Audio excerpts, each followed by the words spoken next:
Sí, muy buenos días a todos. Bienvenidos y muchas gracias por asistir a esta jornada que organizamos desde la Federación Asturiana de Empresarios. Bienvenidos a los presentes, a los que nos seguís aquí en directo y también a aquellos que nos siguen pues, a través del canal de Facebook de FADE, por donde estamos emitiendo en directo. Un agradecimiento especial también a aquellos que nos acompañan o que se han trasladado desde fuera de Asturias para estar hoy aquí con nosotros. Y agradecer, por supuesto, a los ponentes que nos acompañan hoy, a don Javier Sáez de Jubera, consejero director general de EDP España, a Laureano Lourido, presidente de la Autoridad Portuaria de Gijón, y a Óscar Lapastora, expresidente de Carbunión y miembro de la Comisión de Expertos de Transición Energética que elaboró el informe que encargó el anterior gobierno de cara al asunto que hoy nos ocupa.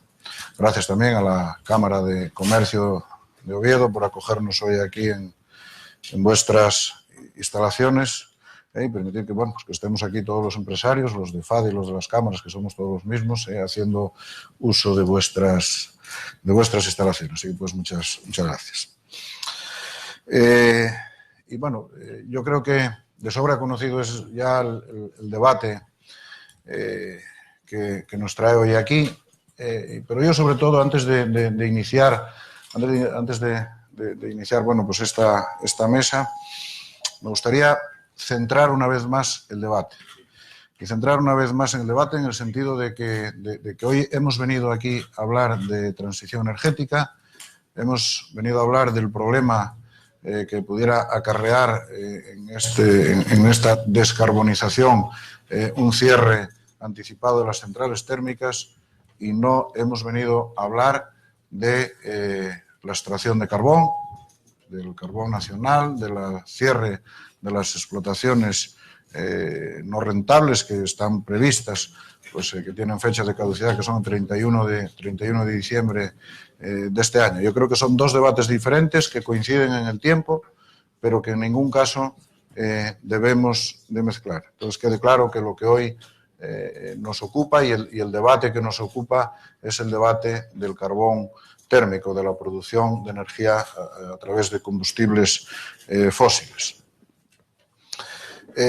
Para centrar también ese debate, yo creo que vamos a hacer desde una posición de partida de dónde venimos. Yo creo que todo esto, bueno, pues ya hace unos cuantos meses había una cierta preocupación que ha ido creciendo, pero bueno, pues ya en la etapa del anterior gobierno pues existía una preocupación por parte de los empresarios en cuanto a lo que podía suponer para Asturias la transición energética. En aquel momento, pues la posición que había adoptado España frente a el gobierno de España frente a este asunto, pues había sido una de las más conservadoras. Había un cierto debate en el seno de la Unión Europea de quienes defendían pues en cuanto a la penetración de las renovables en esta transición energética para 2030 de un 35%, y había posiciones más moderadas, o sea, por ejemplo, el Europarlamento pues estaba en torno a posiciones en torno al 35% y el Consejo Europeo pues defendía posiciones de en torno al 27%, posición con la que más conservadora y con la que se alineaba en ese momento el gobierno de España. Ya en aquel momento era un motivo de preocupación y también pues sabía o se tramitaba en ese momento por parte del gobierno de España la posibilidad de regular el cierre de las centrales de carbón.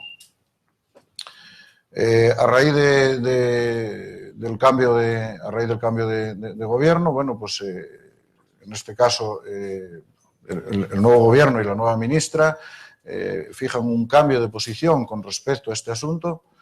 Ya desde el inicio, bueno, pues partimos ya de un ministerio denominado de transición ecológica y en las primeras manifestaciones de la nueva ministra, Teresa Ribera, pues nos dice que, bueno, pues que el carbón que no tiene futuro y que las centrales térmicas pues que no tienen viabilidad, que no se puede pensar en las centrales térmicas en el horizonte de 2030.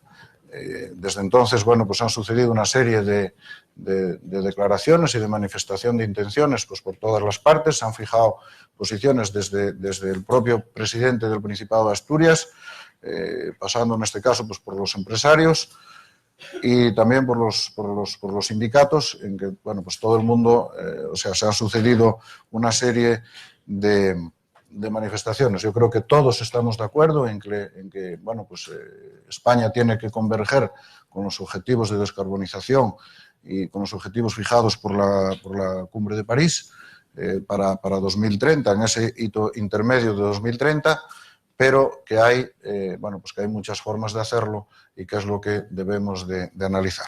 Ya digo que ha habido distintas manifestaciones por parte de muchos agentes, la preocupación ha ido creciendo, ha habido, pues hemos leído pues muchos editoriales por parte de la prensa, tribunas, muchas tribunas y muchas opiniones en ese sentido. Pero al final, bueno, pues la preocupación, como os decía, ha ido en aumento y sobre todo pues los empresarios estamos muy preocupados en este caso pues por lo que pueda suceder a raíz de la decisión que se tome y el camino que tome esta ley de transición energética, y por eso hemos querido hoy organizar esta jornada donde, más allá bueno, pues del cúmulo de opiniones que se vienen dando al respecto y que se vienen fijando posiciones al respecto de esta transición energética, lo que queremos es aportar datos y aportar datos reales basados en, bueno, pues en estos casos en históricos o datos desde el punto de vista de la logística. En el ámbito de, bueno, pues yo he venido diciendo y voy a reiterar una vez más que el problema de la transición energética y del cierre de las centrales de carbón, que no es solo una cuestión del impacto directo que esto tendría en las comarcas y sobre el empleo, el empleo directo que supone el de las propias centrales. Probablemente entre las 4 o 5 centrales, 5 si incluimos la Pereda, pues en empleo directo, muy probablemente empleo directo por parte de las propias centrales de carbón, pues pueda rondar los 500 empleos. Pongamos que a través de subcontratas que trabajan directamente y permanentemente en las propias centrales, que pueda haber pues otros 500 y que a lo mejor esto pueda afectar directamente aproximadamente a 1.000 empleos. Ese es el primer impacto importante, pero tampoco, por desgracia, pues no es ese el peor de los datos. Hay un segundo ámbito, el ámbito de la logística, donde ya entra directamente el puerto del Musel, por ejemplo. O sea, hablo de la viabilidad y de todo lo que genera, la actividad que se genera en torno al puerto del Musel. El puerto del Musel pues, es el primer puerto granelero de España y solamente el carbón supone un 25% un 20 y pico por ciento de esa actividad. Más allá de eso, pues toda la logística en torno al transporte del carbón desde el propio puerto del Musel hasta las centrales de carbón, bien por vía terrestre, a través de camiones o bien a través de los vagones y trenes que cargan diariamente en el Musel con destino a las centrales de carbón. Y luego un tercer impacto y el más importante probablemente el posible impacto en forma de incremento de la factura eléctrica que pudiera tener la desaparición del carbón del mix energético. Por eso hoy pues, hemos querido en esta jornada pues, abordar todos los aspectos y los impactos y con datos reales que pudiera tener efectivamente la desaparición del carbón de ese mix energético. De ahí, pues, que vayamos a abordar estos asuntos, yo creo que un poco por ese orden que yo decía. En primer lugar, pues tenemos a Laureano Lourido, presidente de la Autoridad Portuaria de Gijón, que nos puede dar esa visión con respecto a toda la logística y a lo que supone, el impacto que podría suponer para el puerto del Musel. y vamos a empezar, en este caso, pues con esa exposición que nos va a hacer Laureano. Muchas gracias. Buenos días. En primer lugar, agradecer a FADE esta invitación y esta posibilidad, esta oportunidad de convertirme hoy un poco en Umbral 2 y venir a hablar de mi libro, Nuestro Puerto, ¿no? Sin ninguna duda, un objetivo compartido por todos los que estamos aquí y todos los asturianos es disponer de un entorno medioambiental mejor posible. Pero también, no lo pone en duda, pero también vemos que si echamos una mirada atrás, desde hace 10 años, cómo han mejorado todos los términos medioambientales en las empresas, y eso es, sin ninguna duda, por el gran esfuerzo que todas ellas están haciendo.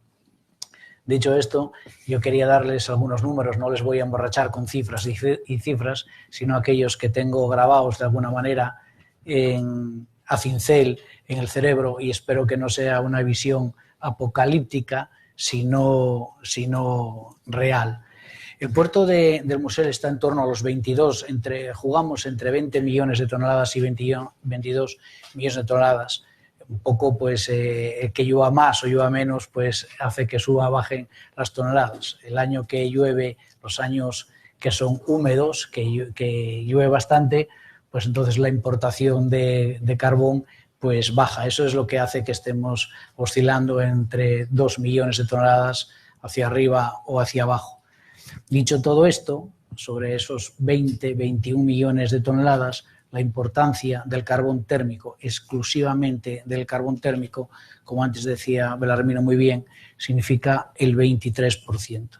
Esto es una cuantía importante en cuanto a volumen y tonelaje, pero nosotros también estamos obligados a ver la viabilidad del puerto del Musel, de nuestro puerto, y en cuanto a la facturación, pues supone un 12% de nuestra facturación. Si lo pasamos a millones de euros, pues estamos en torno a los 7 millones de euros que dejaríamos de recibir. Estos 7 millones de euros que dejaríamos de ingresar por la falta del carbón térmico, pues significa quizás un paso atrás en el puerto del Musel. Hemos salido de unos años muy difíciles, desde que se terminó la ampliación en el año 2010, las pérdidas vinieron acumulándose en el puerto por los intereses que teníamos que pagar y por las devoluciones que teníamos que hacer tanto al Ministerio de Fomento como al Banco Europeo de Inversiones, pues sucesivamente 13 millones, 6 millones, 7 millones, y gracias a Dios en el año 2016 ya tuvimos un resultado neto de 1,2 millones de euros, y en el año anterior tuvimos 13 millones de euros de resultado neto. Es una cifra realmente importante, pero a ello teníamos sumados esos 13 millones unas enajenaciones que habíamos hecho. Si todo sigue más o menos así en esta previsión, a partir del año 2023, que es cuando ya todas las enajenaciones que no tenemos afectadas, asociadas a la explotación real del puerto, queden hechas, nuestro resultado, en base a estos, repito, 21 millones de toneladas, estaría en torno a los 6 millones de euros. Estamos hablando a futuros, es difícil acertar, pero estamos hablando de unos resultados netos de 6-7 millones, con lo cual, si perdemos esta facturación de 6-7 millones, volvemos otra vez a estar en el cero o quizás en números negativos. Esto es realmente lo que nos preocupa, ¿no? ¿Qué ocurrirá no ahora de una forma inmediata, sino que puede ocurrir a futuro? Esto es desde el punto de vista estrictamente de la autoridad portuaria, pero hay una serie de servicios técnico-náuticos que también dan asistencia al puerto. Por ejemplo, si cogemos estos 5 millones de toneladas y los dividimos entre la capacidad de los buques que podríamos denominar Panamax, algunos centrales traen el carbón en los barcos denominados Cape, que son hasta 200 y pico mil toneladas, pero vamos a hacer una comparativa homogénea y pensemos en barcos de 90.000 toneladas, tipo Panamax. Lo que dejarían de facturar, por ejemplo, el servicio de practicajes, estaría en torno a los 250.000, entre 250.000 y 300.000 euros. El servicio de amarradores estaría en torno a los 200.000 euros. El servicio de remolcadores estaría en torno a 1.300.000 euros. Y los agentes consignatarios de los buques dejarían de percibir medio millón de euros.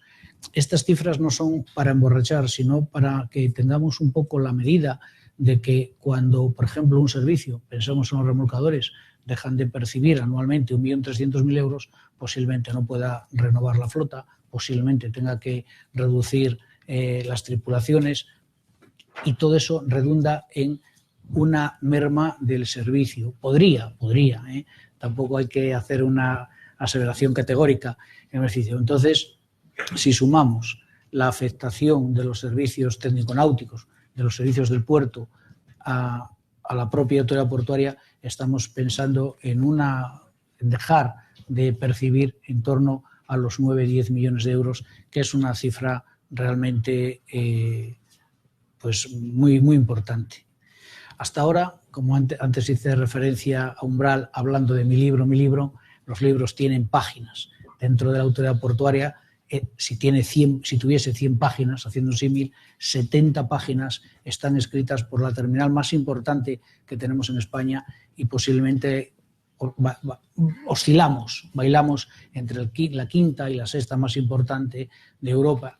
Es EBI, bueno, es un acrónimo de European Bull Hauling Installation. Yo fui director de la EBI, ahora está aquí nuestro director Pepe del Arco, entre nosotros, y estuve director 3 años y tardé 2 años y medio en aprender el nombre. Es realmente difícil, ¿no? Pero la EBI estaría afectada, mueve 14 millones de toneladas, descarga más o menos 14 millones de toneladas al año como media, y estaría afectada en la descarga a un 30% de toneladas. Dejaría de un 30%, y en su facturación, en su cifra de negocio, dejaría de ingresar un 40%. Es realmente una cantidad muy importante. A esto estamos hablando siempre un poco a futuros, pero la realidad que tenemos ahora mismo es que la autoridad portuaria, la EBI, perdón, voy a hacer un paso atrás, la EBI, el 68% de sus acciones son de autoridad portuaria, el 11% son de ArcelorMittal, 5% de EDP y 5% de la corporación Masabeu. Ahora mismo la autoridad portuaria está poniendo a la venta sus acciones. Inmediatamente, como ustedes podrán darse cuenta, inmediatamente en que planea la posibilidad de perder un 35%, un 30% de su actividad y un 45% de sus ingresos, obviamente las acciones, si antes valían X, ahora mismo con este planeo ya pasan a costar o valer X dividido en la cifra que tendrían que valorar pues unos auditores. Pero es realmente un daño que ya se está produciendo en estos momentos, ¿no? Hemos hablado del puerto, pero a través del puerto nosotros tenemos que alguna vez escuché decir que los puertos que eran motores de la economía, no es la visión que tenemos en el puerto de Gijón de ser motores, sino todo lo contrario, ser aceite lubricante, hacer que el paso de las mercancías por el puerto de Gijón pasen de una manera ágil y de una manera competitiva para las empresas suyas, que son las que lo utilizan. En esa entrada y salida está el transporte. Sin ninguna duda, nosotros a diario salen cargados del puerto del Musel para las térmicas 374 camiones. Todos los días se cargan 374 camiones. Es una cifra realmente impresionante. Quizás algunos camiones den 2 viajes al día y no vamos a decir que se pierdan 374 familias, pero sí podemos garantizar que 200 camiones quedarían sin empleo. Luego también hay un movimiento importante de tráfico ferroviario. Exactamente, todos los días se cargan 14 composiciones ferroviarias en el Musel. 11 son de ancho métrico, FEBE, que hacen desde EBI un transbordo, desde EBI a STDP, y el resto lo hacen a las otras térmicas, pues está Construrail, Renfe y Consa. Con lo cual, no solamente podemos medir, en el puerto estamos preocupados midiendo cómo afectaría a nuestro tonelaje y a nuestra facturación, sino a todo el entorno que tenemos allí, como es el transporte, tanto por carretera como ferroviario. Podría seguir añadiendo datos y emborrachándoles a ustedes, pero yo creo que si nos quedamos en cómo afecta al puerto una merma de ese 23% de su capacidad y un 12% de su facturación y cómo afecta al transporte, yo creo que por el momento, a expensas de sus preguntas, será suficiente. Muy bien, muchas gracias, Laureano, por esta exposición y después abordaremos pues, cualquier pregunta que tengan o obviamente aquí pues, abordaremos algún otro asunto. Este sería un poco en cifras el impacto que pudiera tener sobre la logística. Yo me he quedado con una cifra que 200 camiones se quedarían sin ocupación. Yo creo que es un poco como un mínimo, ¿no? Al margen de los 374 camiones diarios que se cargan en el Musel, aparte de toda la actividad que se genera por parte de los servicios portuarios, lo que supondría también un impacto importante en el entorno del propio puerto, más allá de la logística, sino también de los servicios portuarios. Y luego hay otro ámbito en el que comentaba que sería sobre todo de mayor trascendencia. No olvidemos que Asturias, más del 20% del PIB asturiano es industrial y sobre todo que tenemos en Asturias industrias electrointensivas. Sobre todo hay tres grandes, en este caso tres multinacionales, que son Alcoa, Asturiana de Zinc y Arcelor, que son electrointensivas y donde entre un 20% y un 40% de sus costes de producción es la factura eléctrica. Quiere decir que cualquier cambio, en este caso cualquier subida de la factura eléctrica impacta de forma muy sensible directamente en los costes de producción. Creo que en el caso de Alcoa es un 40% y en el peor de los casos creo que en el caso de Arcelor un 20%. Bueno, yo creo que eso es lo suficientemente significativo y sobre todo porque si tenemos en cuenta el empleo directo que hay, solamente estas tres empresas electrointensivas, tienen una cuota de un empleo directo, una cifra de empleo directo del entorno de más de 7.000 empleos directos. Si eso aplicamos un coeficiente moderado de incidencia sobre empleo indirecto, de un ratio que está estimado en este caso pudiera ser en torno de un 2,9% de impacto sobre el empleo indirecto, estaríamos hablando de aproximadamente 25.000 empleos afectados, en este caso solamente por la vía de las industrias electrointensivas, solamente estas tres empresas. Impacto directo, o sea, impactaría directamente sobre unos 25.000 empleos de los 60.000 que tiene la industria en Asturias. Al margen de el sector de la industria transformadora, que sin ser electrointensiva son grandes consumidores de energía.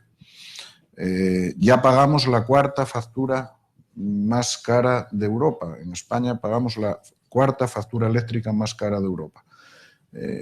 Cualquier impacto adicional sobre esta factura, tanto en estas industrias electrointensivas que yo mencionaba, que impactaría más de 7.000 directamente y con empleo indirecto hasta unos 25.000, sería el resto de la industria transformadora que también se vería afectada en ese sentido por la factura eléctrica. En este caso,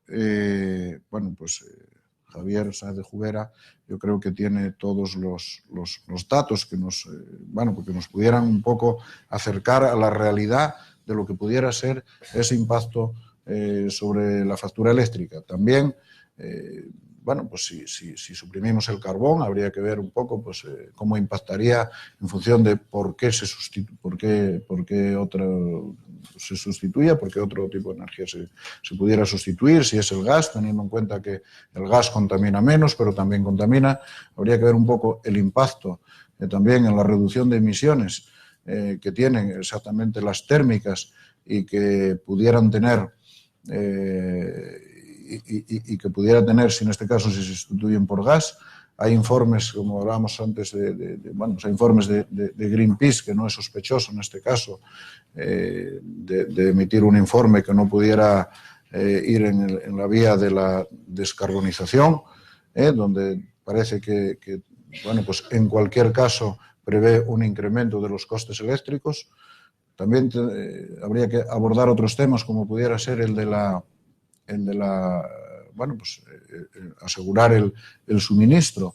En este caso, si en Asturias tendríamos garantizado el suministro eléctrico caso de prescindir del carbón, si tenemos las infraestructuras adecuadas, que en su día eran de evacuación, pero ahora más bien pudieran ser de importación de energía de fuera de Asturias, si las infraestructuras que tenemos nos garantizan ese suministro en función de múltiples variables que pudiera haber, yo creo que en este caso Javier pues, nos puede aportar esa visión y todos estos datos. Así que Javier, bueno, adelante. Muchas gracias, Belarmino, muchas gracias a FADE y a la Cámara por la invitación, por estar aquí. La verdad que es fácil todo esto, todo este resumen, es fácil, es un reto, ¿no? Intentar dar respuestas a todo esto. Y sobre todo cuando uno empieza sabiendo que es uno de los malos de la película porque tiene una energía muy cara, ¿no? Yo, por poner un poco en contexto de la situación. Nosotros, nuestra empresa EDP, no es nada sospechosa de estar en contra del progreso de las renovables. Por dar algunas cifras, EDP a nivel mundial, ahora mismo el 75%, 3/4 partes de la potencia que tiene instalada es potencia renovable. Y en España prácticamente el 50% de la potencia instalada que tiene es potencia renovable. No solo eso, sino que si comparas desde principios de este siglo, desde el año 2000 hasta hoy, hay un número que nos gusta a los que presumimos de verdes, y somos a lo mejor más verdes que otros presumen, que nos gusta decir, nosotros somos la compañía que más redujo el porcentaje de emisiones de CO2 por kilovatio generado, ¿no? en lo que va de siglo en la península ibérica. Este es nuestro escenario, ¿no? Y nuestro escenario también es que tenemos centrales de carbón, tenemos centrales de gas, y lo que nosotros hemos procurado siempre es que nuestras centrales de carbón fueran las más eficientes del sector y que nuestras centrales de gas fueran las más eficientes del sector para que funcionaran nuestras centrales antes que las centrales de la competencia. Por dar una explicación muy sencilla del mercado que tenemos, es un mercado donde cada día antes de una hora determinada, creo que sigue siendo antes de las 10 de la mañana, todos los generadores hacen sus ofertas de energía, de potencia y de precio para el día siguiente, y en función del precio que uno oferte, pues sale la energía casada para el día siguiente cruzándose oferta y demanda, una curva primero de microeconomía, de las facultades de economía. En esa curva, evidentemente, España tiene una situación yo creo que muy buena porque tiene un mix de generación muy diversificado. En esa curva entra el agua, entra la energía nuclear y entra el gas y entra el carbón y entra en general todas las energías, ¿no? Pero básicamente agua, nuclear, carbón y gas, básicamente, y viento también ahora, claro, ¿no? Entonces el viento es una energía que entra, los generadores de viento, los parques eólicos, cuando hay viento, entra en la energía, por decirlo así simplificadamente, a precio cero, porque van a generar sí o sí. Las centrales de agua a veces entran o no, si están a tope tienen que generar, porque si no la energía la perderían, si tienen capacidad de reserva la guardan. Las centrales nucleares dan estabilidad al sistema, es una garantía de estabilidad a largo plazo y están funcionando permanentemente. Las centrales de gas tienen mucha flexibilidad porque pueden arrancar y parar incluso varias veces a lo largo del día y tienen una garantía a corto plazo, y las centrales de carbón tienen algo menos de flexibilidad que las centrales de gas, pero tienen una garantía de funcionamiento un poco más a largo plazo porque no deja de haber siempre carbón almacenado, ¿no? Entonces, en ese mix conjunto, pues estamos arrancando, estamos funcionando, y yo creo que lo estamos haciendo con bastante éxito como país, porque las previsiones es que en el año 2020 el único gran país europeo que va a cumplir sus objetivos renovables va a ser España. Y luego también por hacer foco en emisiones de térmicas de carbón, pues si compara uno el año 2007 con el año 2017, que no es un año especialmente bueno para comparar porque fue un año seco y las centrales de carbón y las de gas funcionaron bastante, pero aún así, comparando el año 2007 con el 2017, la reducción de las emisiones de CO2 en nuestras centrales de carbón fue en el entorno del 40%, tanto a nivel español como a nivel de EDP, ¿no? O sea que yo creo que se están haciendo las cosas bien. Y que evidentemente cuando uno entra en esa curva de mercado y retira una fuente de generación, sea el carbón, sea nuclear o sea la que sea, los precios suben. Los precios suben porque suben o empatan según las horas, ¿no? Cada hora hay una energía que marca el precio más alto, Si el precio más alto lo marca el gas porque el carbón está más caro, cerrar el carbón no supone nada, pero si el precio más alto lo marca el carbón, cerrar el carbón supone que entra a funcionar la energía siguiente, que es más cara, y evidentemente los precios suben, ¿no? Entonces se pueden hacer muchísimas estimaciones, esa estimación que decía el presidente de FADE de Greenpeace. Hacer predicciones a futuro de lo que podría pasar es difícil, pero cuando hace unas estimaciones de años atrás, pues es distinto si el año seco, si es el año húmedo, cuál es la relación entre el precio del carbón y del gas, pero es evidente que cerrar cualquier tecnología, cerrar el carbón o cerrar también la nuclear, como se está planteando también, pero vamos a focalizarnos en el carbón, supone una subida de los precios de la energía. Y en ese sentido nosotros lo que pensamos es que deberíamos de hacer al menos lo que hace Europa, no más de lo que hace Europa. Me explico, como decía muy bien el presidente de FADE, las grandes compañías que consumen energía en Asturias son multinacionales, pero esto la verdad es que aplica a las multinacionales y a todo tipo de industria. Estamos en un mercado globalizado y tienes que competir con otras industrias que están situadas en otros países. Las propias multinacionales, la propia Arcelor o cualquier multinacional compite a la hora de hacer unas inversiones no con otras industrias, sino con la propia Arcelor, con otras plantas de Arcelor o con otra planta de la multinacional situada en otro país de Europa. Si en España tomas una medida y en el resto de Europa no se está tomando la misma medida, pues quedamos un poco fuera de juego, ¿no? Entonces, nosotros creemos que se tienen que hacer las cosas de una manera lógica y en transición y al mismo ritmo que se está haciendo en Europa y no de unas maneras diferentes. Y sobre todo, si pensamos que además de esos valores de reducción de emisiones de CO2 que comenté antes, sin hacer nada, ahora mismo tenemos en España disponibles 10.000 megavatios de potencia de carbón y sin que nadie haga nada, a partir del año 2020 esos 10.000 megavatios van a pasar a ser 4.000. O sea que un 60% de nuestras centrales de carbón en España a partir del año 2020 se van a cerrar. Se van a cerrar porque hay una normativa más exigente a partir del año 2020 que exige que se hagan unas inversiones básicamente en desulfuración y desnitrificación, que nosotros hemos hecho, por ejemplo, en Abuño 2 y Soto 3, y otros han decidido no hacer, ¿no? Entonces, sin hacer nada, llevamos a reducir de 10.000 a 4.000, y también hay que decir, en todo caso, que todas estas emisiones de CO2 que están detrás de toda esta política, todas nuestras emisiones de nuestras centrales de carbón hoy en España suponen apenas el 1 por 1000 de las emisiones de CO2 del mundo, ¿no? Y cuando hablamos de CO2 tenemos que hablar del mundo.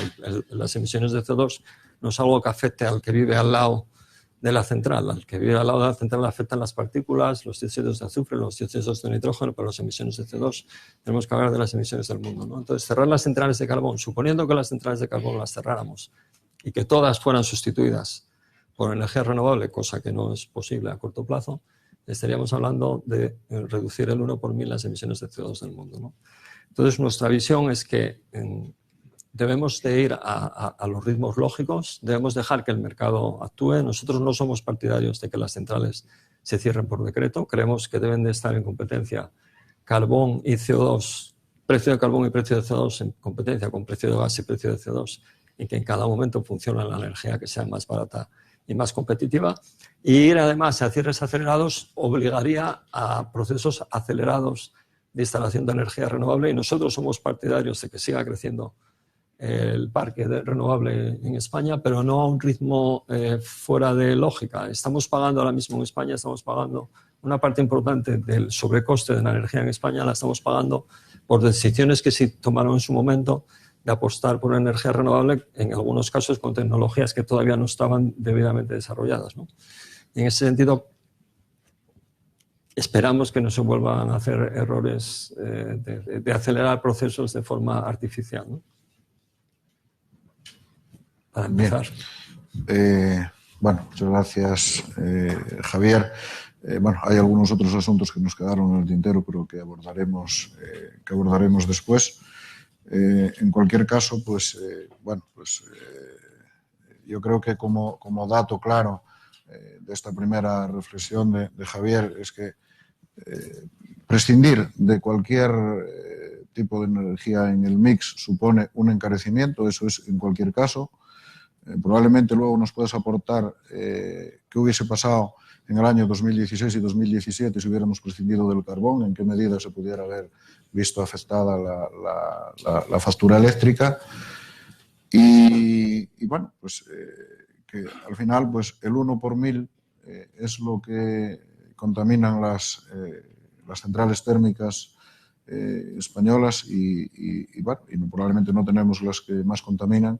Probablemente Alemania pues, tiene mucha más potencia instalada y con un mineral, con el lignito, que contamina mucho más, en este caso, el español. Pero bueno, vamos a abordar otra visión de lo que pudiera ser esta transición energética. En este caso, Óscar Lapastora pues, formó parte de esa comisión de expertos que por encargo del gobierno anterior realizó un informe que bueno, que estaba previsto que fuese para debate parlamentario de cara a elaborar ese borrador de ley de la transición energética, y estoy seguro de que ahí pues habréis barajado diferentes escenarios en esa transición, escenarios en los que se podrían cumplir con las emisiones en el horizonte de 2030 y que también se pudiese mantener por lo menos los costes energéticos. Entonces, bueno, pues de todo eso nos va a hablar ahora Óscar. Adelante, Óscar, cuando quieras. En primer lugar, me gustaría dar las gracias a la Federación y a la Cámara de Comercio por invitarme a estar aquí con todos ustedes a exponer desde mi punto de vista si el carbón tiene un papel que desarrollar en la transición energética o si el carbón y las centrales térmicas pueden formar parte de ese proceso de transición energética. En primer lugar, no podemos olvidar que el motivo de la transición energética es que pues, del orden de 170 países han adoptado el Acuerdo de París, en el que supone cumplir unos objetivos tanto de mantener la temperatura global de la Tierra por debajo del crecimiento de 2 grados e incluso hacer esfuerzos para mantenerlos por debajo de 1,5 grados, y además de buscar el equilibrio entre emisiones y absorciones de gases de efecto invernadero para la segunda mitad del siglo XXI. ¿Eso qué quiere decir? Pues básicamente casi todos los expertos coinciden que eso solamente se puede lograr con la desaparición de los combustibles fósiles. Y cuando digo los combustibles fósiles, digo todos los combustibles fósiles, no solo el carbón. Hablo del carbón, hablo del gas y hablo del petróleo. Es decir, sin la desaparición de estos tres, difícilmente se podrían conseguir los objetivos que se han marcado. Y hoy en día, técnicamente, no es posible hacer desaparecer todos los combustibles fósiles. Yo no dudo que de aquí al 2050 se producirán los desarrollos tecnológicos necesarios que lo permitan, pero lo que no podemos pensar es que hoy en día estamos en condiciones de hacer desaparecer tanto el carbón como el gas como el petróleo. También cuando hablamos de descarbonización de la economía, conviene que no perdamos el punto de vista de toda la economía. Es decir, cuando hablamos de reducción de emisiones, no solamente hablamos del sector eléctrico. O sea, de hecho, el sector eléctrico posiblemente sea la parte de la economía que mejor ha hecho sus deberes en los años pasados, reduciendo su nivel de emisiones y desarrollando las fuentes de generación renovable.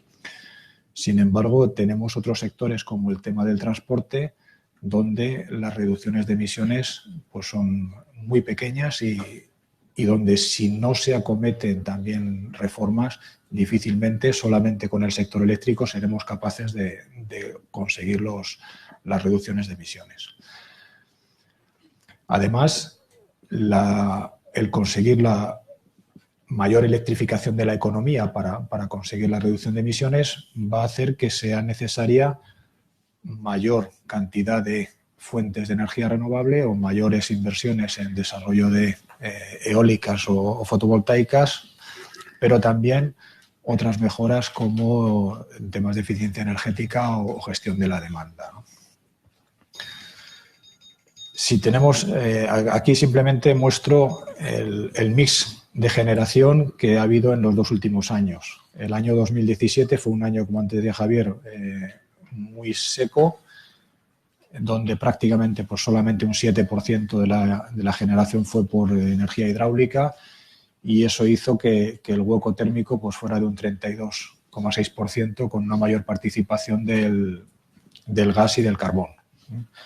Sin embargo, en lo que llevamos del primer semestre de 2018, pues prácticamente el 16,3% de la energía se ha producido con energía hidráulica, y eso nos lleva a que el hueco térmico pues se ha reducido prácticamente en 10 puntos porcentuales con respecto al año pasado. Esto hace que, bueno, pues que el mix de generación pues del año pasado fuera un 32-68 de renovables frente a no renovables, y este año sea de un 43,8 frente a un 56,2. Lo que es cierto es que por mucha potencia instalada que tenemos en España, no conseguimos pasar del 50% de la generación eléctrica con energías renovables. Y eso es pues porque las energías renovables hoy por hoy siguen siendo difícilmente gestionables, dependen de la climatología. El sistema eléctrico, como también decía antes alguno de los ponentes, tiene problemas de frecuencia si no tenemos las energías fósiles de respaldo. Y hoy por hoy el respaldo, la potencia síncrona al sistema eléctrico, lo pueden dar la energía hidráulica, la energía nuclear, las térmicas de carbón y las térmicas de gas.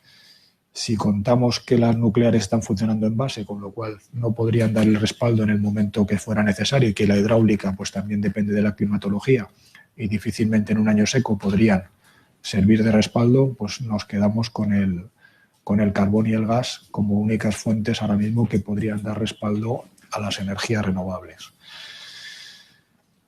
¿Qué se hizo en el grupo de expertos para evaluar qué posibilidades existían de cumplimiento de objetivos a través de las distintas fuentes de energía? Pues en el grupo de expertos trabajamos con varios escenarios que planteaban distintos mix de generación eléctrica, y ahora ya me estoy centrando más en lo que es el sector eléctrico, aunque también se hicieron escenarios más globales de la economía, incluyendo temas de transporte o edificación o temas de eficiencia energética. Pero en el concreto, en el tema que nos aborda hoy, que es el tema de la generación eléctrica, se hicieron varios escenarios y sobre ellos se hicieron distintos análisis de sensibilidades, es decir, qué ocurría si íbamos modificando cada una de las variables que estaban en esos escenarios. Y como resultado de esos análisis, todos los cálculos que se hicieron, salvo un caso, decían que manteniendo el carbón dentro del mix eléctrico se podía conseguir los objetivos de descarbonización a 2030 que había aceptado, digamos, el Estado español. Ese único escenario que no cumpliría era el mantenimiento de toda la potencia instalada actual que teníamos de carbón y que funcionaran en régimen que ha venido funcionando en un año seco como fue, por ejemplo, el 2017. La realidad es que ese escenario hoy por hoy no se va a dar, porque, como decía Javier antes, aparte de las restricciones de emisiones de CO2, existen otras restricciones, que es la Directiva Europea de Emisiones, que obliga a las centrales térmicas que quieran funcionar más allá de 2020 a que hagan una serie de inversiones en desnitrificación, y que hay algunas compañías eléctricas que han decidido que sus grupos de generación las van a hacer, o las están haciendo, o las han hecho, y hay otras que han decidido que no las van a hacer. Hoy por hoy el parque de centrales de carbón que quedaría si se mantienen las decisiones de hacer y no hacer inversiones sería del orden de 4 gigavatios. Con lo cual, digamos, si se mantuvieran abiertas esas centrales que van a hacer las inversiones a partir del año 2020 hasta el 2030 funcionando, España sería capaz de dar los objetivos de reducción de emisiones incluso manteniendo las centrales de carbón funcionando. Por otra parte, como también decía Javier, si se cierran las centrales de carbón, pues al tener un mercado eléctrico marginalista en donde la última tecnología que casa en el día es la que fija precio, pues aquellos días en los que hubiera fijado precio el carbón y al no estar lo tenga que fijar una tecnología más cara, pues evidentemente las empresas subirían sus costes de producción mediante la subida del coste energético. Y además, si combinamos el cierre de las centrales de carbón con el cierre que también se debatía de las centrales nucleares, nos encontraríamos que para 2030, salvo que los desarrollos tecnológicos nos dieran alguna sorpresa, no sería suficiente con los ciclos combinados de gas que hay ahora mismo para dar respaldo al sistema eléctrico, con lo cual sería necesario construir nuevas centrales de ciclo combinado para a finales de la década de los 20, centrales que además tendrían difícilmente recuperabilidad de sus costes si pensamos que para el 2050 también tienen que estar cerradas como parte del proceso de descarbonización. Aunque no es el caso, por precisar el tema del carbón nacional, las minas en España están en proceso de cierre. Como ya ha dicho antes Belarmino, la decisión europea establecía que para finales de este año tenían que estar cerradas todas las minas de carbón no competitivas. Aquellas que no cierren tendrán que devolver todas las ayudas que han recibido desde el año 2011. Y si bien es verdad que con el anterior gobierno se había iniciado un proceso de diálogo de cómo se podía producir esa devolución de ayudas o en qué plazo se podía producir de forma que aquellas minas que fueran rentables pudieran mantenerse, lógicamente el cambio de gobierno ha suspendido todas esas conversaciones y de momento no se han retomado con el nuevo gobierno. Y hasta aquí lo que quería decir. Muy bien, pues Óscar, muchas gracias. Bueno, pues ahí yo creo que como dato más importante de esta intervención, pues que en cualquier caso el mantenimiento de las centrales, o sea, según el estudio que se realizó por parte de esa comisión de expertos, que en cualquier caso se puede cumplir con el objetivo de emisiones para 2030 manteniendo el carbón en el mix. Bueno, pues salvo casos, bueno, un caso extraordinario que, repito, que no se va a dar porque efectivamente hay centrales que no van a continuar. Como asuntos importantes que quedaron pendientes, yo me gustaría hacer una pregunta que es, ¿las industrias asturianas tienen garantizado el suministro si prescindimos del carbón en el mix energético, teniendo en cuenta que en torno al 70 y pico % del consumo de energía en Asturias proviene de la generación en este caso, de la generación térmica, y que tenemos unas infraestructuras que en su día pues, se habló de la línea esta, se llama Velilla. Bueno, pues en aquel caso era porque en Asturias había excedente de energía y era para evacuar la energía, en este caso, excedente. En este caso, ahora ya no es, ahora mismo pues ya no es el caso, no somos excedentes en energía. ¿Y qué puede ocurrir si prescindimos, en este caso, de la generación por carbón? Si podemos generar y tener garantizado, en este caso, el suministro, los Arcelor, Alcoa Asturiana, o bueno, pues en general, si tenemos garantizado el suministro prescindiendo del carbón, y caso de no tenerlo garantizado, si tenemos infraestructuras que nos aseguren que podemos importar de otras regiones esa energía. Bueno, no es una pregunta fácil esa, pero vamos a ver. Vamos a intentar responderla. Es verdad lo que dices. Ahora Asturias en general es deficitaria, así como durante muchos años Asturias generaba a principios de siglo, cuando estaban operativos todos los grupos de carbón. Nosotros teníamos 5 grupos de carbón y ahora tenemos 3, y ahí están los grupos de Lada y están los grupos de Soto de la Barca, todos funcionando. En aquel momento Asturias era excedentaria de energía y tenía un problema de evacuación de energía hacia la meseta. Ahora la situación es contraria, ¿no? Con Lada parado y Soto de la Barca prácticamente parado. De los 5 grupos nuestros quedan 3, los más eficaces y los más grandes, pero con menor potencia. También es verdad que hay 2 ciclos combinados que no funcionan muchas veces por precios, igual que el carbón, pero ahora mismo la situación de Asturias es un poco diferente, ¿no? Si mañana se cerrara el carbón, lo que pasa es que a mí me cuesta como mentalidad de ingeniero, me cuesta contestar algo que sé que no puede ser. O sea, mañana se cierra el carbón, ¿qué pasa? Es que mañana no se va a cerrar el carbón. Se cierra dentro de 5 años. Bueno, pues a lo mejor hay que... De aquí a 5 años hay que buscar alternativas, ¿no? ¿Podría tener alimentación Asturias? Bueno, tendrían que funcionar los ciclos combinados Los ciclos combinados ahora en general en España funcionan entre 500 y 1000 horas de las 8.760 horas del año, apenas funciona entre 500 y 1000. Ahora mismo hay 2 ciclos combinados en Soto que son propiedad de EP, que funcionan pues como todos, algo más porque son un poco más eficientes, pero funcionan un poco más de las 1000 horas al año, hasta las 8.760 tendrían recorrido.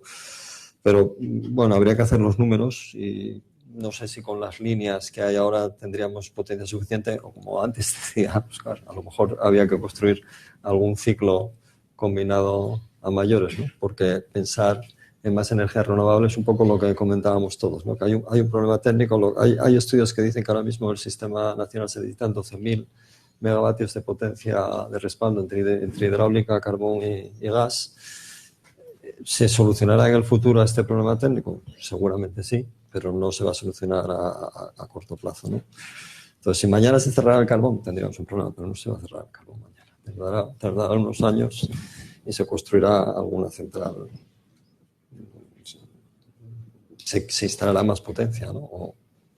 O se mejorarán las líneas, hay que pensar en eso. Hay proyectos de mejora de líneas, ¿no? No solo además del proyecto de mejorar la conexión con Castilla, hay un proyecto de red eléctrica de mejorar la red de alta tensión dentro de Asturias, que mejoraría también mucho la situación, ¿no? Porque hay algunas instalaciones en antena de los grandes consumidores que están solo alimentados por una red y que podrían estar alimentados en triángulo y mejoraría, ¿no? Y hay proyectos de red eléctrica en ese sentido también. Como conclusión, efectivamente no es que mañana se vaya a cerrar el carbón, pero bueno, pues todo apunta, bueno, pues los datos que tenemos y lo que escuchamos es a un cierre acelerado digamos, de las térmicas y a una aceleración de la descarbonización. En ese caso, lo que es claro y por lo menos la conclusión que tenemos que tener, que hoy por hoy Asturias, si prescindimos del carbón, no tiene garantizado el suministro. Yo creo que esa conclusión sí la podemos tener. O sea que hoy por hoy Asturias no tiene garantizado el suministro sin el carbón. Y que no tenemos en este momento, pues todo se puede, evidentemente todo se puede andar y bueno, pues hay soluciones.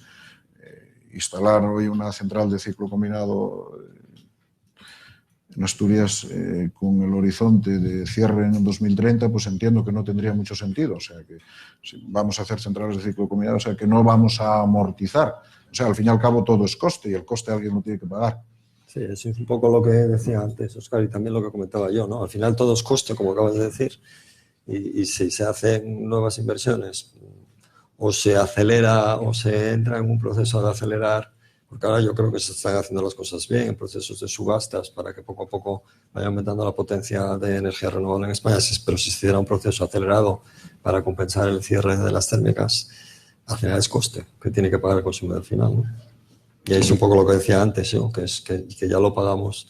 El estar en la vanguardia, que también tiene sus puntos positivos. El estar en la vanguardia hace años tuvo un sobrecoste, pero también permitió que alguna industria española estuviera también en la vanguardia en energía eólica, ¿no? Pero todo tiene costes. Efectivamente, en este caso, bueno, pues nos enfrentamos a una tesitura en la que, bueno, pues quiero decir, o garantizamos el suministro, hay que garantizar el suministro. De momento, el carbón es la garantía de suministro y evidentemente pues se puede sustituir por gas, pero en este momento pues no tiene sentido la amortización. O sea, no amortizaríamos una creo que sobre todo un poco también lo que decías tú, ¿no? Hacer algo.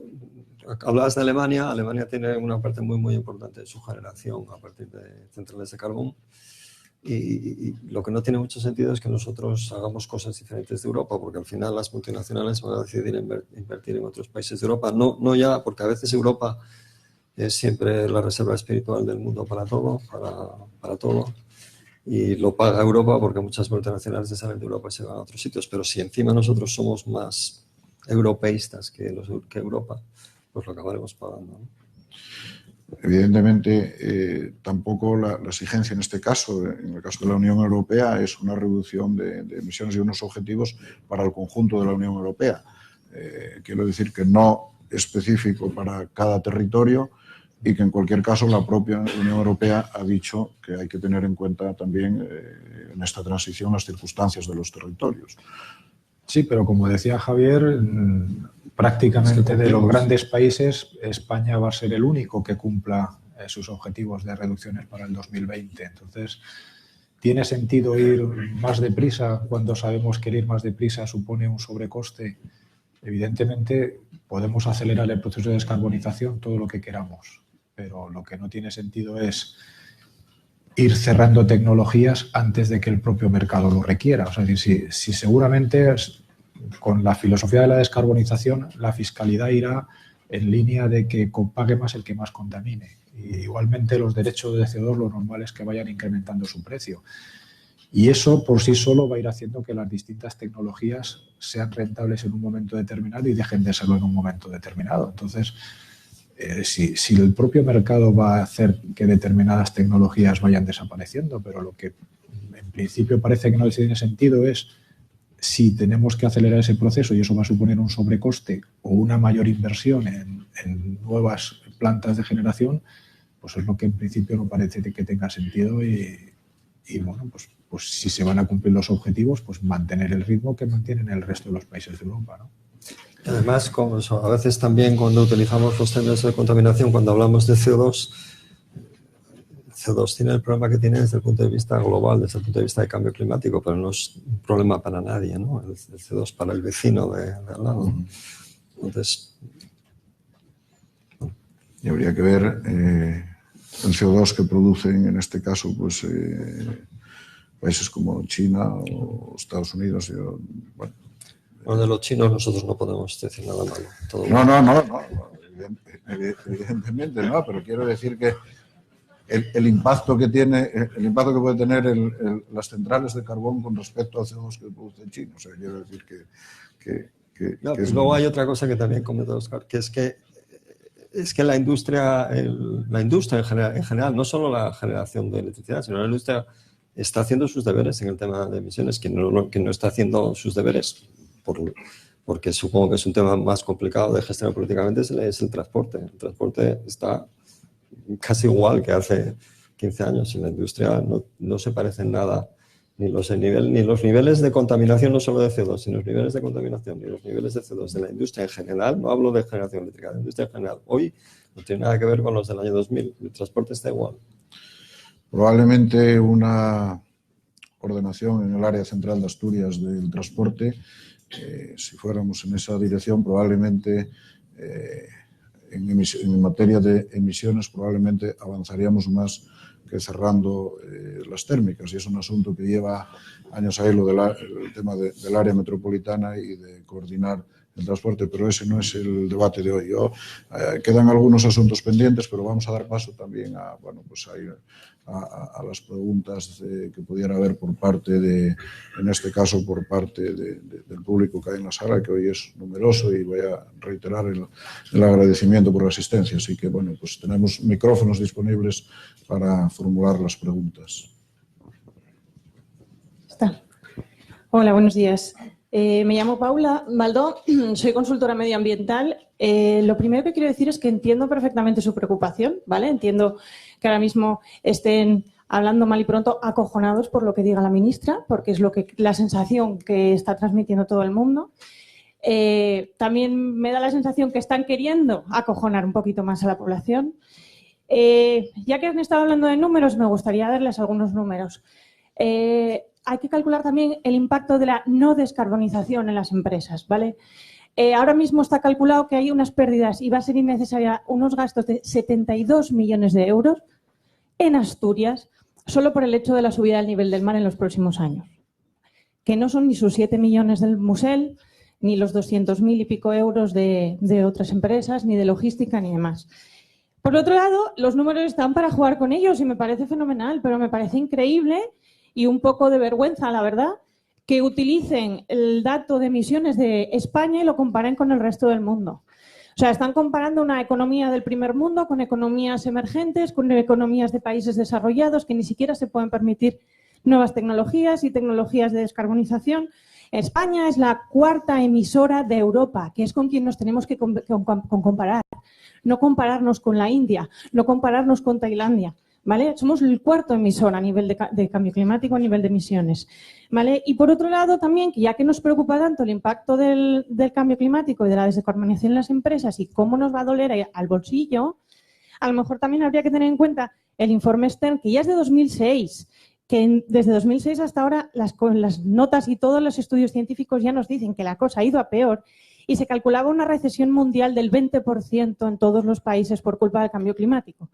Así que tengan eso también en cuenta a la hora de evaluar. Yo entiendo que les preocupe, pero de verdad, digan los números como son. La descarbonización les agobia, les preocupa, es urgente, pero también la no descarbonización tiene unos impactos para las empresas y para los asturianos en particular enorme.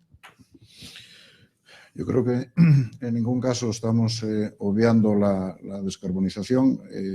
Yo creo que he dicho que es necesario y España está obligada a converger con los acuerdos de la Cumbre de París y en ningún caso nadie se desmarca de ese objetivo. Lo que estamos hablando es de la forma de hacerlo, simplemente de la forma de hacerlo, de cuál es el proceso más adecuado para llegar a ese equilibrio.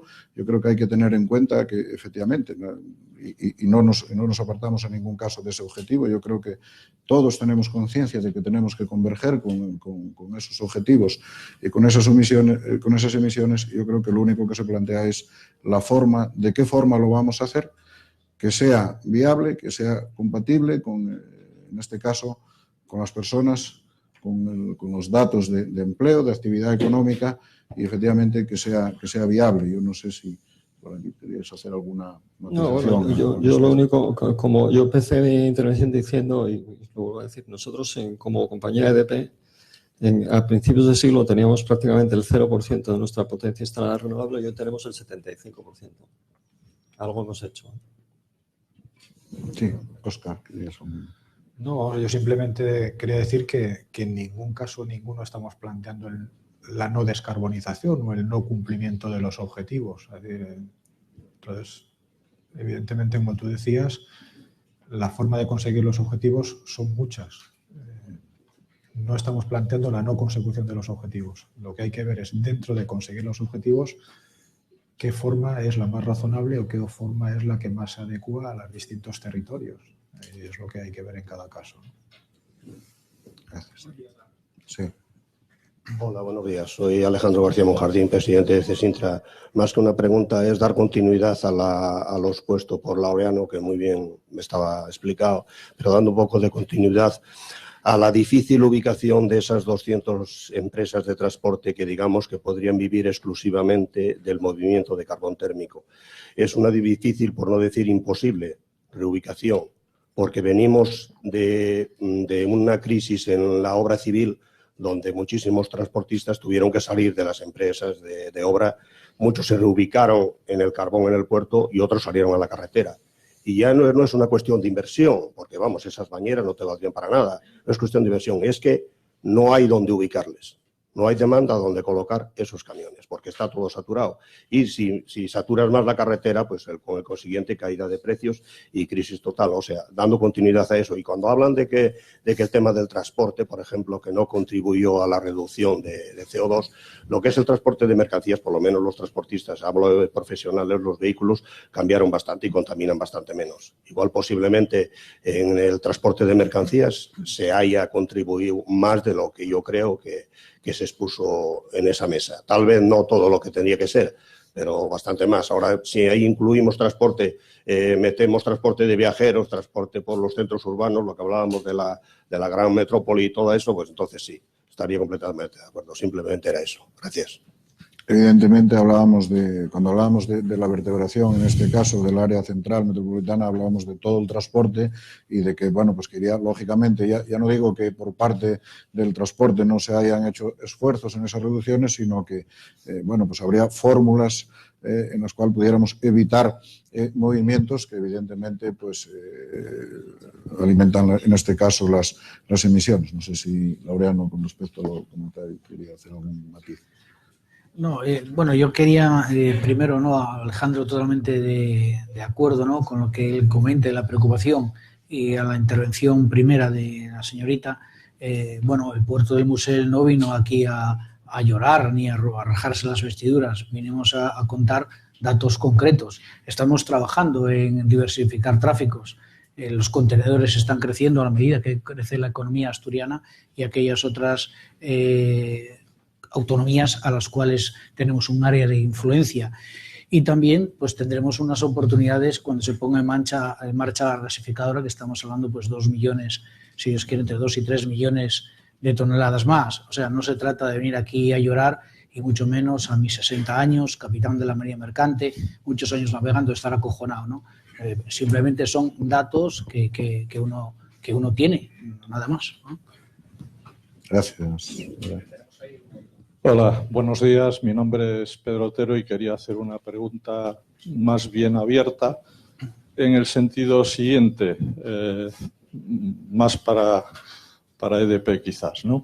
Bueno, hay un ejemplo en el Reino Unido, que seguro que conoce, la central térmica de Drax, de 6 grupos de 660 megavatios, que ha ido migrando a la generación eléctrica con biomasa. Es decir, con un recurso sostenible y, en principio, con un efecto mucho más bajo sobre emisiones de CO2. Parece un ejemplo interesante porque realmente cierran el ciclo, es decir, producen biomasa, por cierto, en Estados Unidos, la transportan en barco y luego en ferrocarril y la consumen en una central en la que 4 de los 6 grupos han sido transformados a biomasa. Es decir, hay 2.640 megavatios en una sola central quemando biomasa. ¿Qué opinión tiene? ¿Lo ve posible en España, en Asturias? Bueno, el tema de mezclas de carbón y biomasa, que fue como empezaron en Drax. Gracias. El tema de la biomasa es un tema que estamos estudiando, que hemos analizado hasta diferentes proyectos, diferentes alternativas. Yo creo que en la década siguiente, en la próxima década, habrá instalaciones de biomasa y probablemente habrá centrales térmicas reconvertidas a biomasa. Es algo que estamos estudiando y que creo que parte de la generación futura de origen renovable será incluso aprovechando, bueno, la ventaja que tienen las centrales térmicas es la ubicación, ¿no? Todo el tema fundamentalmente de salida de la energía producida, además, pues tiene una ventaja adicional importante, ¿no? O sea que sí que creo que habrá megavatios en España con origen renovable aprovechando instalaciones térmicas actuales.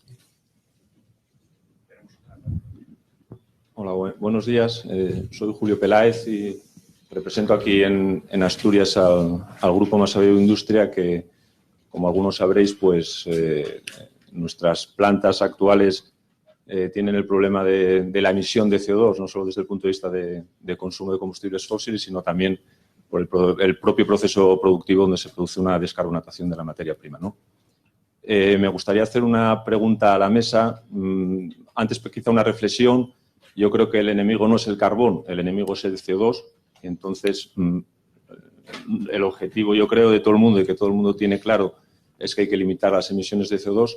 Y en ese sentido me gustaría preguntar, como digo, a la mesa y quizá a Javier, que sea quien tenga más conocimiento, las tecnologías que hoy se están empezando a desarrollar y que ya hay alguna en aplicación no solo en Europa, sino en Estados Unidos, incluso en China, el país que antes comentábamos, de la captura del CO2. Es decir, hoy es una tecnología que creo está en ciernes, creo que es muy cara, pero como antes también se comentó en la mesa, las tecnologías cuando se empiezan a desarrollar son caras y a lo mejor algún día llegan a ser factibles. Me gustaría conocer vuestra opinión. Gracias. Bueno, es un poco lo mismo que el tema de la biomasa. Es algo que yo creo que también es verdad que el tema de la captura del CO2 ya llevamos todos, ¿no? Todos los que estamos en el sector ya llevamos pues 10 años, ¿no? En torno a este tema y no encontramos, incluso con experiencias piloto, como conoces también, incluso en España, ¿no? Cerca de aquí, en Ponferrada, ¿no? No nos salen los números, pero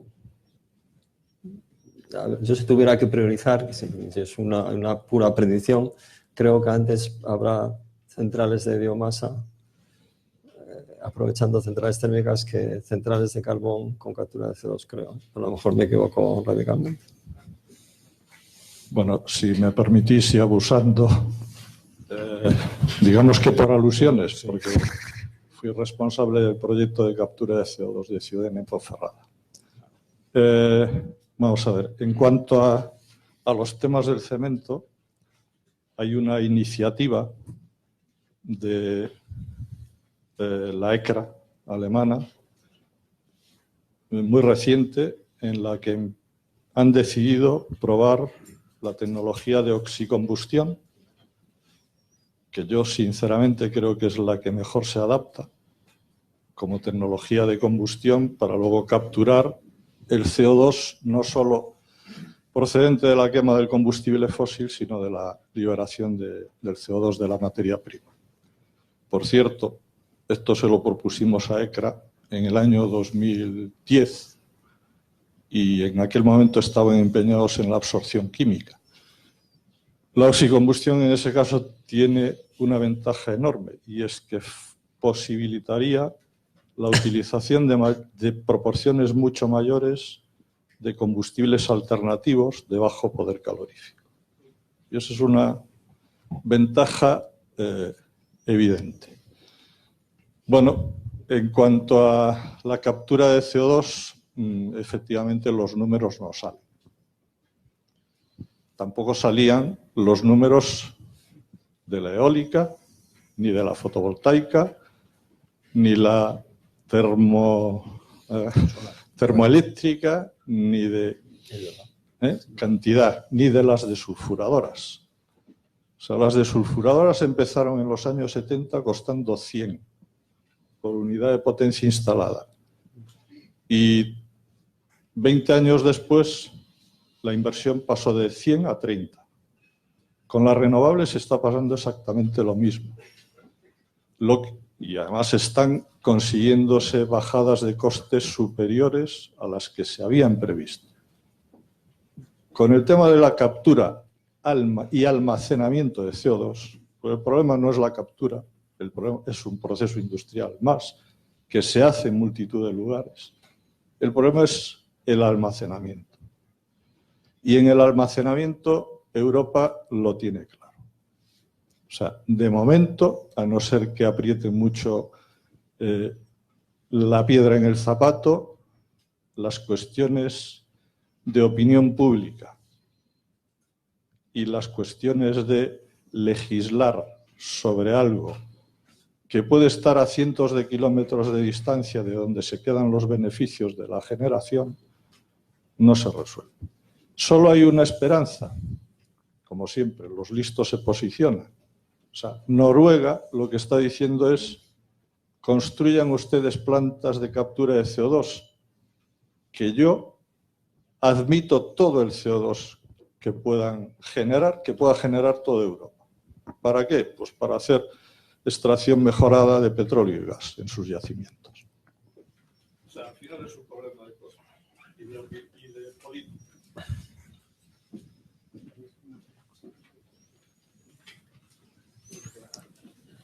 Hola, buenos días, Paco Ramos. Muchas gracias. Solo un comentario por el tema de si la industria asturiana tendría dificultades de suministro de energía eléctrica. Yo no comparto que las pudiera tener. Es decir, si hemos estado durante una década produciendo 20.000 gigavatios eléctricos aproximadamente, de los cuales exportábamos el 50%, es decir, 10.000, ahora esos 10.000 que consumimos, ¿qué porcentaje, por muy alto que fuera de demanda, no vamos a poder conseguir cuando antes lo hacíamos con solo 2 líneas de 400 kilovoltios, Soto-La Robla y La Robla, incluso en un mes de enero con una de ellas caída, cuando ahora además tenemos 2 nuevas más, una nueva por Galicia, por 20 más, y otra nueva de 400 kilovoltios por Cantabria, la nueva de Soto-Penagos. Por lo tanto, si ahora tenemos el doble de líneas de transporte que teníamos cuando exportábamos 10, ¿qué problema hay ahora para importar por esas dobles líneas un porcentaje de la mitad? Yo creo que no hay ningún problema de garantía de suministro, ni aunque no se hiciera nada. Es decir, aunque no se hiciera nada. Y desde luego están disponibles las dos de Soto de Ribera de Gas y alguna de las centrales, evidentemente, pues durará más tiempo que las demás, ¿no? Pero yo creo que garantía de suministro para importación, yo creo que no entiendo que pueda haberla. No sé, bueno, yo no me atrevo a responder. Yo creo que sí, creo. Pero de todas maneras, como decía antes al presidente, me cuesta responder una pregunta en la que yo no me creo que mañana vayan a cerrar las centrales de carbón. Entonces, es un escenario que... Pero habría que hacer los números de detalle. También es verdad que nosotros nunca llegamos a producir 20.000 gigavatios. O sea, esos eran números teóricos, pero nunca llegamos a cifras tan altas, ¿no? Pero bueno. Pero sí es verdad que hoy, desde el punto de vista de infraestructuras, tenemos más infraestructuras. También es verdad que tenemos todos los parques eólicos que teníamos en el occidente que ahora no tenemos y que también tenemos que evacuar la energía de ellos. Bueno, habría que hacer los números bien, ¿no? Bien. ¿Alguna?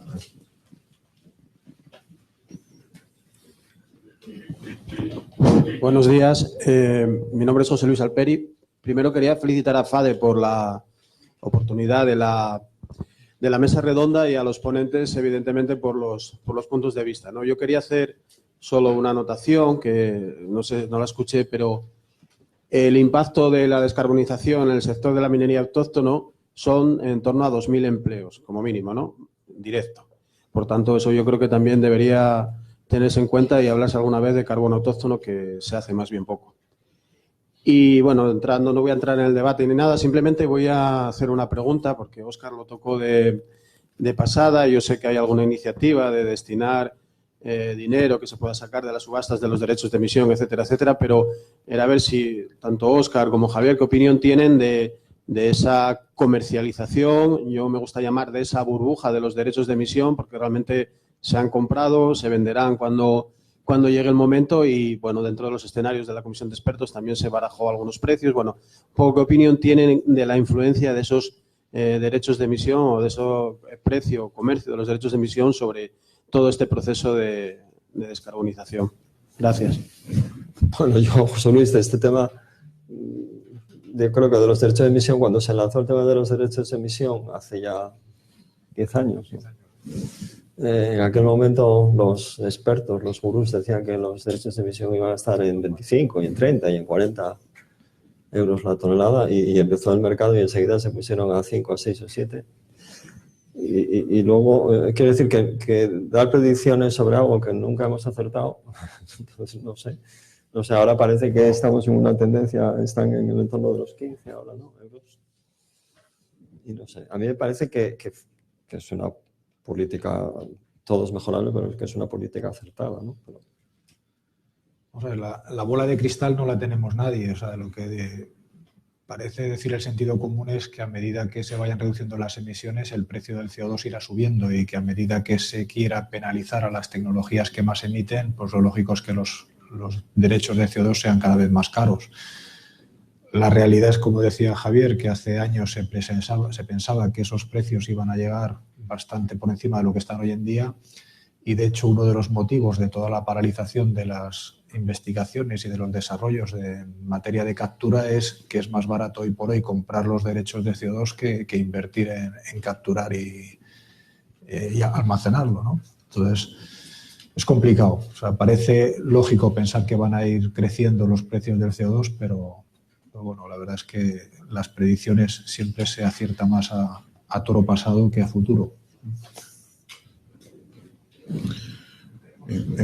Sí, en cuanto a lo que comentabas del carbón autóctono, efectivamente, yo lo que trato es de diferenciar los debates, porque en algunos casos se está queriendo mezclar, en este caso, el problema de la quema de carbón en las térmicas con el problema del carbón autóctono. Y evidentemente yo creo que en algunos casos hasta yo creo que malintencionadamente se quieren mezclar, porque desde fuera se ve, pues que Asturias ya recibió fondos mineros y ahora, pues otra vez con el tema del carbón y demás. Entonces yo creo que se trata a veces de confundir con este asunto, porque yo creo que son dos debates diferentes. En cualquier caso, por supuesto que, pues que el carbón autóctono pudiera representar en algún caso pues una reserva estratégica, porque en cualquier caso pues aquí estamos quemando yo creo que 6 millones entre como 6 millones de toneladas, y eso apenas producimos unas 500.000 que creo que se queman en la térmica de la Pereda. En cualquier caso, como lo que no estaría mal es, o nunca vendría mal tener una reserva estratégica en la que no dependamos de fuera, porque, bueno, en el caso del gas, pues el gas es importación, el carbón es importación, y en realidad pues tenemos una dependencia permanente de fuera, ¿no? Sí, soy Ramón Bóves de EDP, también sumarme a las felicitaciones a FADE por esta jornada y a los ponentes por sus exposiciones. El debate creo que está claro, no es si transición sí o no o descarbonización sí o no, eso está claro, el problema es el ritmo, ¿no? La velocidad con que se debe llevar a cabo. Acelerarlo parece también claro que tiene bastantes riesgos, ¿no? Seguridad de suministro, competitividad, economía y oportunidades que podría ser la medioambiental también no se ven del todo, ya que no se está tampoco hablando de incumplimiento de los compromisos, ¿no? Entonces, a mí, lo planteo como reflexión, como duda a la mesa, me cuesta ver las oportunidades, incluso políticas, que puede significar esta aceleración que se quiere forzar ahora del tema de la transición a la descarbonización, porque al final parece que puede tener un impacto económico bastante importante, ¿no?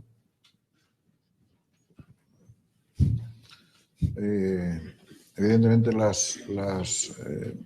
yo creo que todas las reflexiones o todos los datos que han surgido hoy aquí, pues evidentemente van en la dirección de que acelerar ese ritmo de descarbonización y de prescindir del carbón, pues evidentemente no conduce a ninguna parte, pero bueno, pues no sé si esto pues puede tener réditos.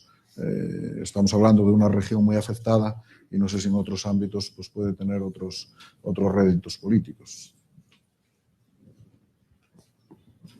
Sí, buenos días. Soy Saturnino Bernedo de Ausinosa.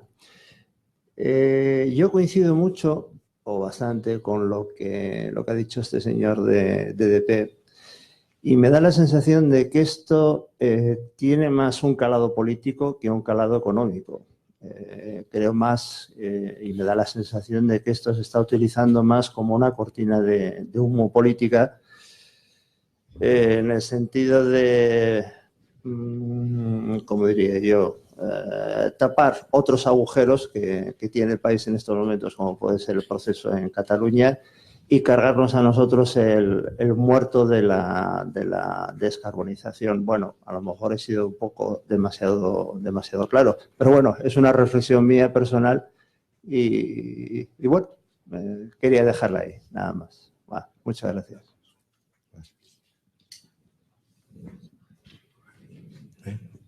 Sí, ¿hay alguna...?